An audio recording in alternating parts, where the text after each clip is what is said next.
Hello everyone and welcome back to the channel. Today we're going to do another beginner build for 160s and below. Today we're going to bring the Stamp Templar because we did do the Magic Templar previously, so I figured why not go ahead and do the Stamp Templar as well. Um, so let's go ahead and jump into stat sheets first this time around. Max health is 14.8, max stamina is 33.3, I have 1.4k stam recovery, my weapon damage is 3.4k, my weapon crit is 55%. Now I am a Khajiit, so my crit is a little higher than what it would be if you were a Red Guard or an Imperial, but you know, you'll have more stamina as a Red Guard or an Imperial, and less weapon crit. I have 2 points in health and 62 in stamina. Now, my health is still relatively low, but I do go back and forth with PvP with this tune, so I just switch out heavy and armor medium, and I seem to find this is a good balance between the two.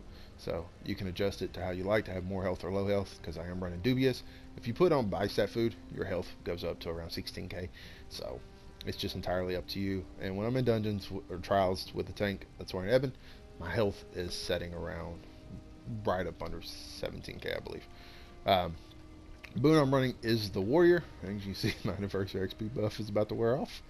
No more XP buff. Oh well. You can switch the Warrior out for the Lover if you choose to. It's entirely up to you. Um, Sets.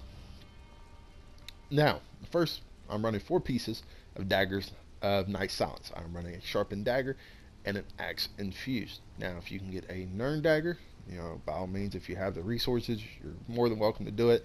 But as a beginner build, just starting out, you may or may not have the gold to get it, and sharpen is a good quality, or you can go double infused if you choose to.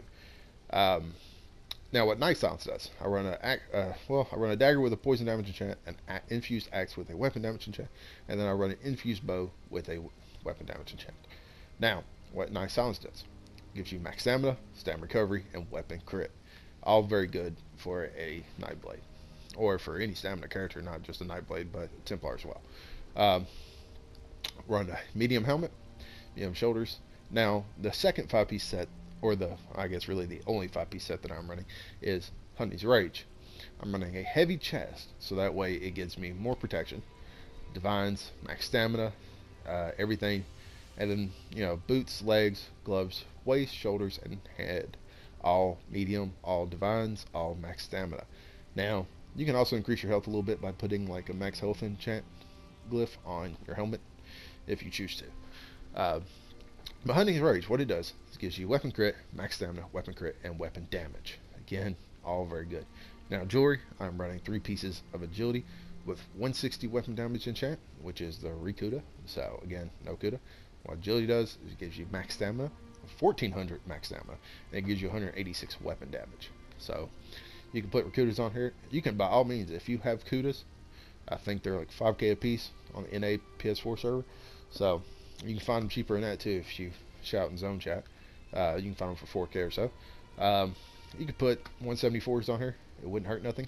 But try to steer clear of the more expensive stuff. You know, Kudas, Nern, things like that. Now, skills. What we're running is that we're running Biting Jabs. So this is your main spammable, one of your best abilities. Just hurl a spear in front of you, dealing 2.7k physical damage and 1.1k physical damage to all other enemies around him. You also gain major savagery. Well, the final strike reduces the movement speed of the closest enemy by 70% for 2 seconds, which isn't really a big deal. But activating this ability grants you major savagery, increasing your weapon critical ratings by 2.1k for 8 seconds. Running Slashes is a huge dot. Deals 2.7k physical damage with each weapon, causes them to bleed for an additional 9.7k physical damage over 9 seconds. You also reduce their movement speed by 40%. Dead to Cloak. Create a ring of floating razors around you, dealing 2.4k physical damage to all nearby enemies every 3 seconds for 15 seconds.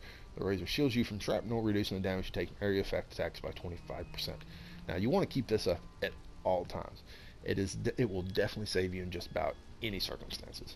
If there's a lot of AoE damage going around, if there's a lot of ground damage, and for some reason why you get clipped, this will more than likely save you just about every time, as long as it's not a one shot. Power of the Light. Put on an enemy, dealing 4.8k physical damage to them and copying all their damage taken for 6 seconds and releasing 20% of it as additional physical damage to them. Maximum copy damage 20k. Targets are also affected with minor fracture and minor breach, reducing their physical and spell resistance by 1.3k for 6 seconds. Now we're running Shrouded Daggers. Fire a secret dagger. Fire a secret dagger from your sleeve at an enemy dealing 7.5k physical damage and reducing their movement speed by 50% for 6 seconds. The dagger bounces up to 2 times to other nearby enemies, dealing 9k physical damage on the first bounce and 10.8k physical damage on the second bounce. Also grants you major brutality, increasing your weapon damage by 20% for 20 seconds. Now, with Shrouded Dagger here and Biting Jabs, we don't need to run Huntsmaster. What is it? Or the ability from the Fighters Guild, it gives you major savagery for just having it equipped, or major, my bad, gives you, yeah, major savagery for just having it equipped. This right here is going to give it to you for 8 seconds, and this is going to give you major brutality, meaning you're not going to have to waste resources on weapon power pots.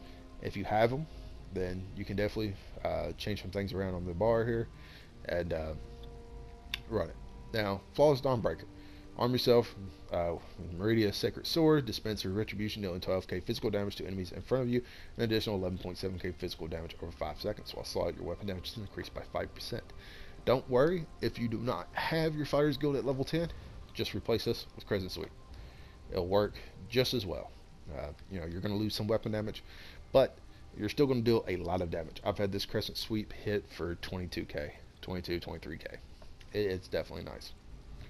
But if you have Dawnbreaker, if you have your Fighters Guild at 10, Flawless Dawnbreaker is the way to go.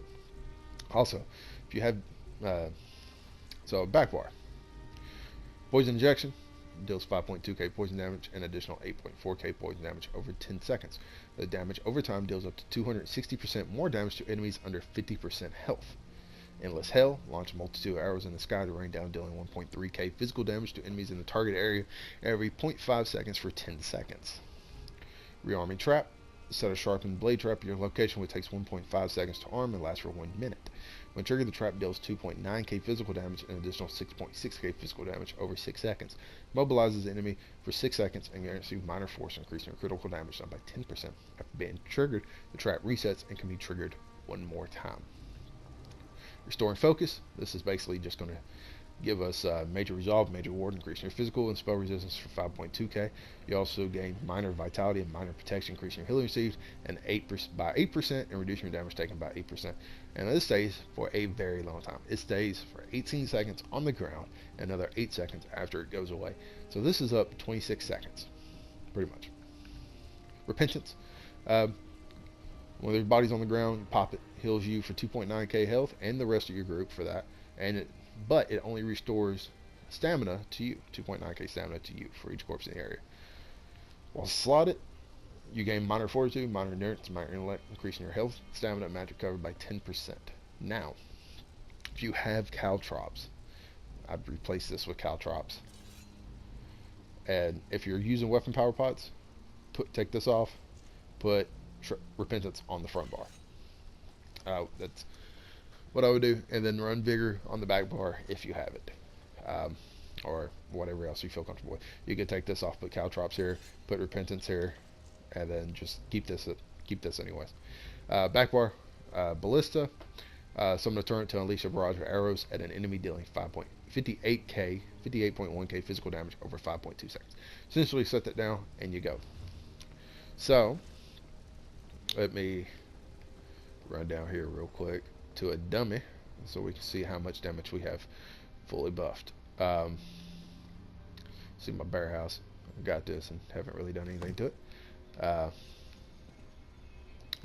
fell. There we go. Alright. So fully buffed.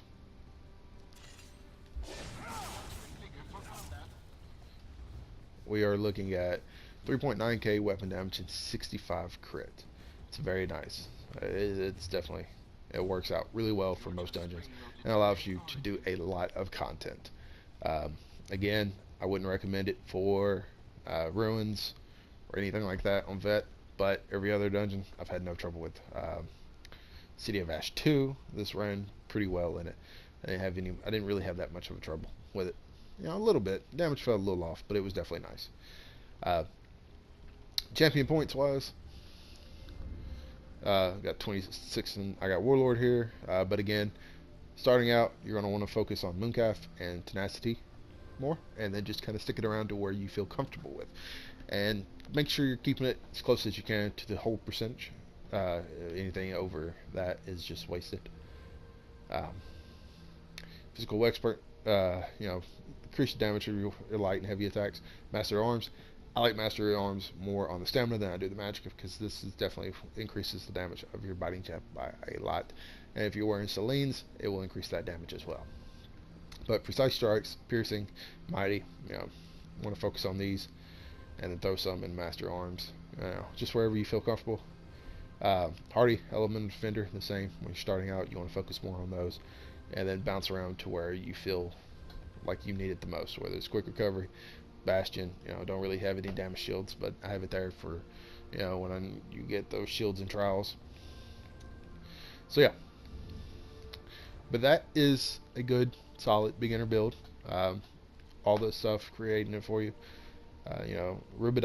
Rubido is very easy to farm. I have a farming video for Drew X on my channel. You also farm Rubido there. Very, very quick and easy to get. Agility jewelry you can find in guild traders for 1,000 to 5,000 a piece. Robust. So this whole build shouldn't take you no time at all to get, and it's very easy, and it will allow you to farm vet content for your other ones. You can, whether it's dark shades for your automaton, because automaton is really well on this damn Templar, or whatever it may be, you can definitely do a lot of content with this build.